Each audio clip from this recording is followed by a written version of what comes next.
Welcome and thank you for joining us on this episode of Tone Setters TV, where we invite people to own your tone. With your host, Christopher, not Chris, of Tone Setters Entertainment.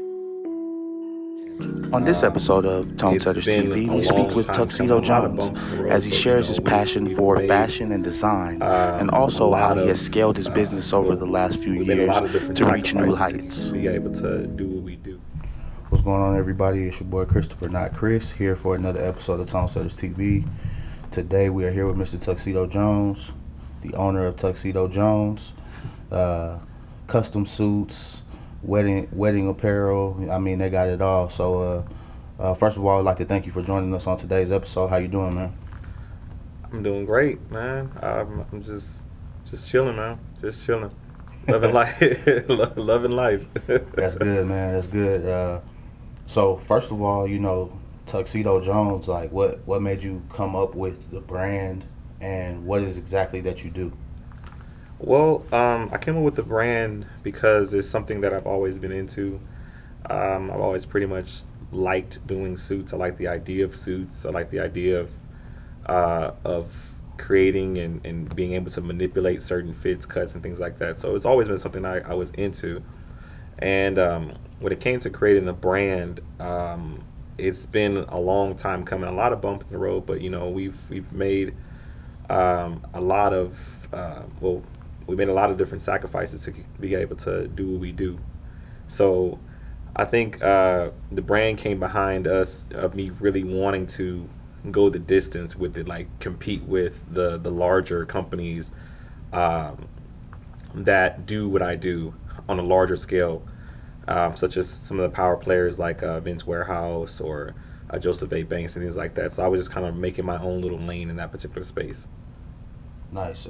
So obviously it was something that you were already somewhat passionate about, as far as making those designs and experimenting with different cuts and colors and fits and styles, and you were able to take it to the next level. So that's definitely appreciated, because a lot of times we do have those ideas, we do have those passions, but we, for whatever reason, we may or may not go to that next level. So for you in particular, what was that why moment that made you take it to the next level? Well, the why moment that made me take it to the next level was probably when I started seeing that this could be something that could be larger than what I had intended. I was thinking more of like a hustle here and there, and more of something that kind of just got some extra money here and there over something I like. But I think when I went to multiple different wedding shows or wedding trade shows, people started actually consistently hitting my inbox in different areas of that and asking for the products that we sell. I thought about, okay, so this could be something bigger. So I kind of played around with it, put more money, more time, investment into it, came up with a system, went out of my way to go further with the system. And, I think with almost 3 years later, we've went from something that I thought was just going to be a pastime to something that's going to be, a major brand. That's dope, man. And I mean, you have a beautiful shop. I've been here a couple of times, man.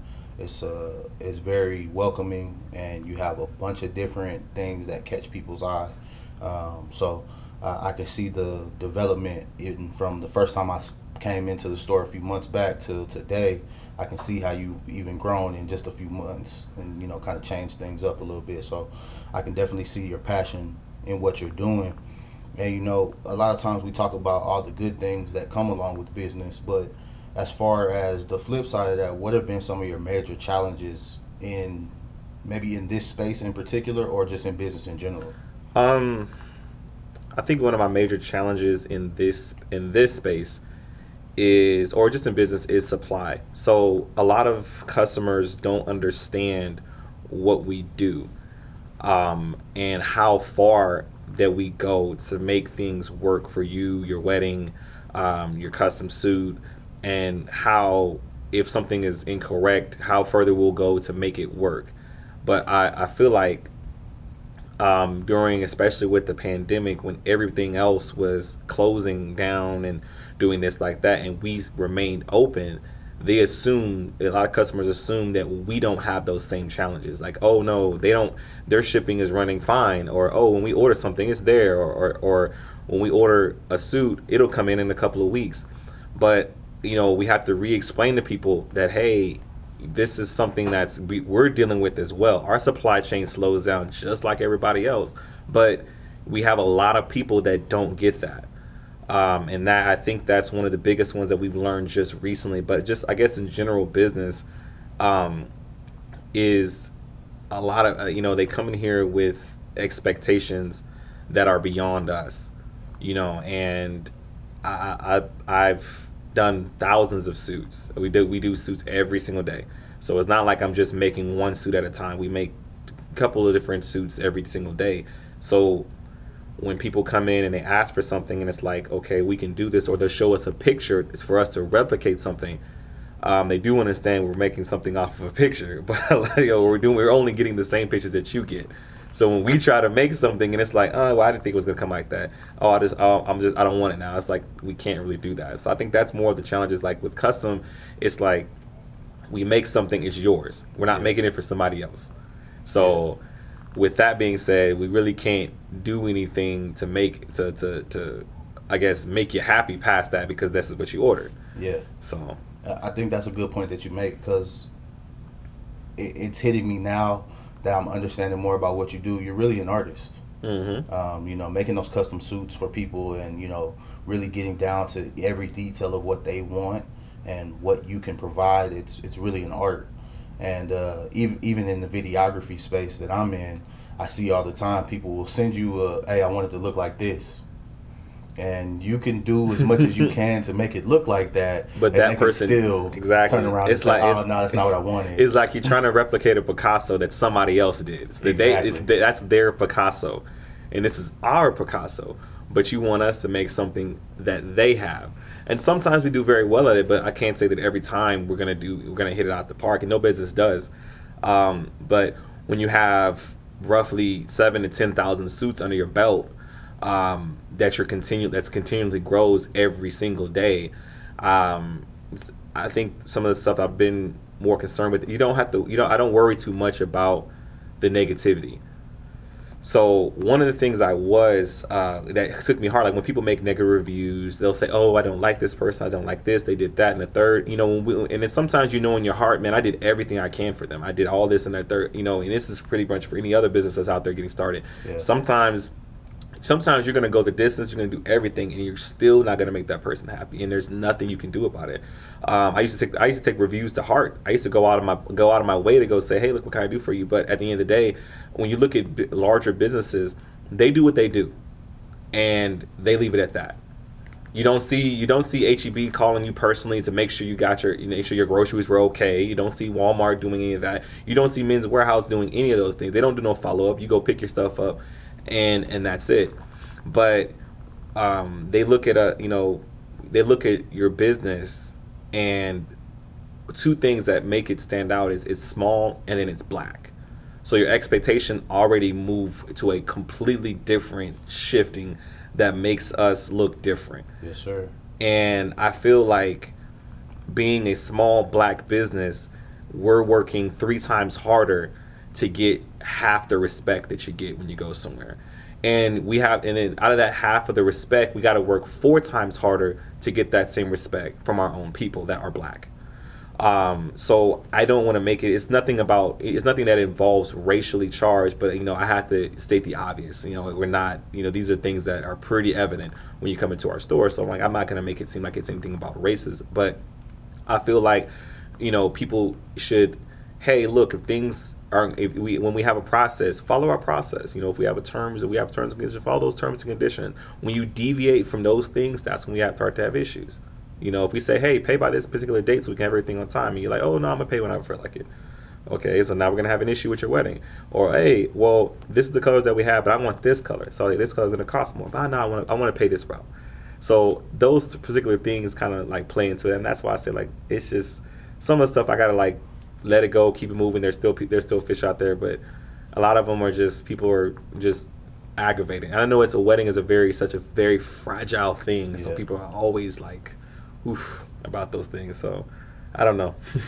Yeah, man. I mean, you said a lot of things in that little span. You hit a lot of points, man. Especially like when I help companies or and my biggest focus is small businesses. That's why we do this show. Mm-hmm. So when I help businesses and we talk about marketing, we talk about advertising. A lot of times, what I tell them is, of course, we want to have the great reviews. Of course. That's the ultimate objective. You want those great reviews because that's another great form of word of mouth advertisement. But at the same time, in today's society, the way social media works, the way all these platforms are working, you really want people to either love you or hate you. You just don't want them to be indifferent. Yes. Because if they love you or they hate you, they're still talking. Yes. Your name's still in their mouth. I agree. I agree to a sense. I agree. I also feel like when people, reviews don't share the whole story with people's businesses. And I like it's people are so heavily marketed with reviews, but they don't really tell the whole story of whatever the transaction was, whatever the business you had with that particular business was. And I feel like a lot of them are unfair because you think about some of the, we'll do over 10,000 suits in a couple of months. We'll do 10,000, let's say we do 15,000 suits a year. Out of those 15,000 suits a year, there may be 12 or 13,000 of those people that are extremely happy. They're ecstatic, but they never leave a review. Yeah. They never leave a review. You know how hard, and it's hard to get people to leave reviews even when you're satisfied, because they figure, I'll just get to it. And we have people do reviews in our store. We'll give them the link right then and there. But instead of just taking 2 seconds to sit there and just 5 stars, I liked it, whatever, I loved it, or say I hated it, they'll just leave. So then you're only left with the people that don't like your stuff. And then the people that don't like your stuff or don't like the experience, and they go further to give you a negative review than the people that love your stuff. So now it looks like your business is terrible when you're actually pushing out 12, 13,000 suits that are phenomenal. And then there's 5 people that didn't like you, but those 5 people are only going to leave a review. So now your review looks like it's terrible. Now your company looks like they're doing out this, they're doing out that, but it's really only isolated to those particular situations. So that's why I feel like they and people, and especially with African Americans, we're review heavy. Like that's what we look at. We look dead at reviews. If it ain't good, I'm moving on. Very true. I've been checking the reviews. Check some reviews. And I think we need to get like review educated. Like when people look at reviews, they need to look at reviews and spot stuff that just doesn't make any sense. Okay, they had an issue. That's something that's completely minor. Their pants needed an alteration, and they did, and the place said they didn't want to do the alteration. But it clearly says we don't do alterations. So that's something that they had.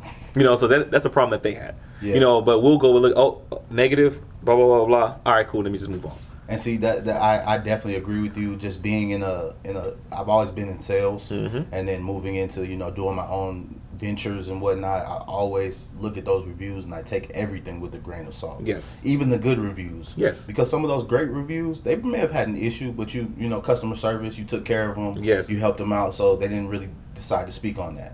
And that's great. You love when people can overlook those things and they say, hey, everything worked out, so we're going to leave a good review. So, yeah. But I definitely understand what you're saying as far as, people like to dwell on the negative. Yes. More so than the positive. And that's just the world we live in. And it's dwelling on the negative, but it's also dwelling on the fact that the customer is in power.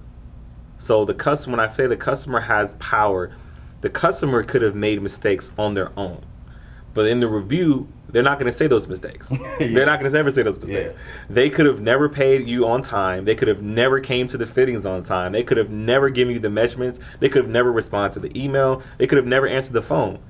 But they're never going to tell that side of the story. They're only going to tell you that, they came in, my suit came in a week before the wedding, and this and this, when actually the suit came in 2 months before. But they're not going to tell you about those 80 million phone calls we called everybody and they just didn't answer the phone calls or text messages or emails. So sometimes that happens, and I just looked at a review earlier and it wasn't negative, but it was just indifferent. Somebody else was complaining about something negative, and then she was like, my suit came in 2 days before the wedding, but we told you it was going to come in 2 days before the wedding. We told you that you ordered the stuff late. We told you it was going to come in the week of the wedding, and then we actually did all the alterations before your wedding. Wow, what was the? I'd be like, well, what was the problem? But you feel like you want to latch on to other people's issues, but you don't know those issues. Yeah. You don't know those issues. You make it seem as if those issues are your issues, but it wasn't. You could have had a great time. You could have paid for a suit. It came in. You got yourself. You did your wedding. Everything was great. But now it's oh, well, they had a problem too. Let me just go ahead and say that. But my bigger problem that I feel with people with us is that we always say that we want black businesses. We want them to thrive. We want them to survive. But then we kill them off. And we crash on them as soon as they make one small mistake. We'll crucify a black business, but then we say, oh wait, it's all we want more black business. We go to certain shows, we want more black faces, we want more black representation, but yet we crucify them and get them because your words are powerful. Our words are powerful. You don't understand that. People don't understand that when you make certain stuff about businesses, they're powerful. So you want to be a black businesses that's doing that, and we're listening. Instead of going and saying all this, make a conversation, make a phone call. Get on the phone and go talk to them people personally and voice your concerns, and then be reasonable. Don't lie or say this, that, and the third happened, and it really didn't. Just to kind of get something, and I'm like, I feel like a lot of us really just get caught up in that, along with trying to get something for free. Yeah, and one thing I've also noticed along those same lines is we treat the small business like Walmart. Yes. So very true. When there's a mistake or something, Walmart will take anything back. They don't care. Mm-hmm. Because they're doing so many numbers that they just want to keep you happy and keep you coming through the door. Whereas a small business, you may not have the leeway to do it in that fashion. Yes. Where, Walmart, it could be my fault. I could have broke the item. But as long as I got the box and the receipt, I can take it Bring back. it back. But, in a small business perspective, sometimes, I can't really I can work with you, but I can't just make it free. Yes. Now, I can work. I've seen people that bring back to us and will bring a whole custom suit back and ask for a refund. But I'm like, this is a custom suit. You understood. Who else am I going to sell this to? Yeah, who else am I going to sell? You understood this before you purchased it. And I just like, and it's heartbreaking because I'm like, why would you bring back to a small business and think they're going to refund you over $1,000? And I'm like, it's just kind of like, are you serious? But, we have to deal with that every single day. And it's like, we for every little one or two people that have an issue, there's like 20, 30 other, 40 other, 50 weddings that love what we do. We came out there, we did this, we made sure everything was good to go, and we took care of it. This is what I ordered and this is what I got, and everything's good to go. But there's always them 3 or 4 people that's going to sit there and make an issue. Yeah, and so we take the negative with a grain of salt, and we take the positive, and we keep pushing forward. And that's the only way to continue on the journey without having that bitterness, you know what I mean? And so we've talked about, challenges and different things that we're facing that may be a hindrance in certain aspects. But as far as, everything that you've done, you say you're doing thousands of suits, what have you seen so far that you would consider your greatest accomplishment in the business? My greatest accomplishment is, it's a very easy question. My greatest accomplishment in this business has been the fact that we are now moving over to manufacturing. So what that sense is that we don't actually buy our suits from vendors and then try to resell it to you and do all the other stuff and buy them wholesale or buy this or that. We don't go through that anymore. We've upgraded our packages to a custom package. So when you come in here, you're going to buy a custom suit. We're going to custom measure you. It's going to be basically built to those particular measurements, and then of course you go and make your preference alterations, which is probably the waist or the hemming and everything like that on your own. But it's a suit that's built for you. So you have the option to change the buttons, you have the option to change the lining, you can do this and the third on that one. So I think that's one of our biggest accomplishments. Our next accomplishment that we're going towards is we're going to be manufacturing our shirts and shoes. So we'll pretty much be covering the whole enchilada. I mean, I've seen your setup for the customs, so you already got the whole enchilada from the simple fact of I'm a church boy, so I've been in suits my whole life. So just seeing the different options that you guys have for the fabrics, the inner linings, and different things like that, down to the buttons, man. Like I was pretty blown away by all the offerings that you have on that side. And just for my personal knowledge, I mean, maybe they want to know, but do you guys ever intend on going into alterations? No, we just removed from alterations. We have no intentions of going to alterations. Alterations is a business that we do not want to go into. That's beyond us, it carries the transaction out a little bit further than we would like. Understood. Once you purchase a suit with us, that's the transaction, and you've already paid for it. We've done with our job. When the suit comes in, and you need to make alterations from there, that would be something that beyond like that would make the transaction longer than it should be. Understood. Yeah, And I like that. So for me, it's two sided because I could appreciate if you did the alterations too, but I like that for yourself. You determine that hey, this is longer than we want our transaction to last. Also, You know, this is another thing with alterations. So when we were doing alterations, our prices would be high, our pricing would be different. okay, So we've adjusted our pricing to make the suits cheaper to not have to deal with that. nice. So I mean, I see the compromise in that, and I can appreciate that. But I really do think it's a great position that you put yourself in to say, hey, you know, we could do this, but we know that this is not beneficial to our overall objective. Mm-hmm. So we're gonna let that be to those that do that, and we're gonna do what we do. And I don't think it's just beneficial to us. I think it's beneficial to the customer as well. Okay. See, the customer can come. Like, let's say you live on the northeast side of San Antonio. So let's say you live in Houston. You only got enough time to come to our store one time. So if we do alterations, you got to come to our store multiple times, and maybe a 30-minute drive is just not within your business that you want to do. So to compensate for that, we cut that, and you can take it to an alterations place or any alterations place that you want to. Nice. So Okay. instead of you coming back forth, you can just, hey, let me take the suit, or the suit comes in the mail, and then you take it to somebody that's down the street to you, and you never got to come back over here off Bandera and see us like that. That makes sense though. That Yeah. makes sense. I like that. I like that. And like I said, I've been in sales for a long time, so I'm all about positioning. I like the way you position that. That makes sense. We like the reason another reason that we kind of do that is because when people buy custom suits from us online, they don't get that same alteration. They don't get that same, I guess, they don't get that same choice to include alterations. So to keep it all inclusive, whether you buy the suit online or in store, you do your own alterations. Hey, well, hey, and you know, I appreciate that because there are times where in business we have to draw our lines. Mm-hmm. Wherever our lines are, whatever that means. Like I don't shoot music videos. Oh. That's just the thing I don't do. I got a bunch of guys that I know that do it, and I can refer you to anybody. But people ask me all the time, hey, can you shoot a music video? No. And they'd be like, why not, man? I can pay you. Cool, that sounds good, but it's just not what I do. Yeah. Let me send you to somebody that does that. Cool. Yeah. You know what I mean? So I can appreciate that you've drawn those lines for yourself and determined that, hey, we used to do this, but it's not working for where we want to go. So we're going to move on from that. So I appreciate you sharing that. I mean, that's pretty much all the questions that I have for you. I'm going to ask you one last question that I ask everybody that comes on the show. If you could share with our viewers one book that you've read, it doesn't have to be recent, it could have been in your entire lifetime, but one book that you've read that may have changed your thinking or your thought process as far as business or as far as life in general. It would be The Laws of Power. I think it was 41. 48 Laws of Power? 48 Laws of Power. I was like, I thought it was 41. I was Robert like, Greene. Yeah, I was like, Yes, I thought it sir. was 48. Yes. So between the 48 Laws of Power, that would probably be the book that kind of gave me the little oomph because there's so much knowledge that you can get within that one little sit down. It's like, okay, this is a lot to digest.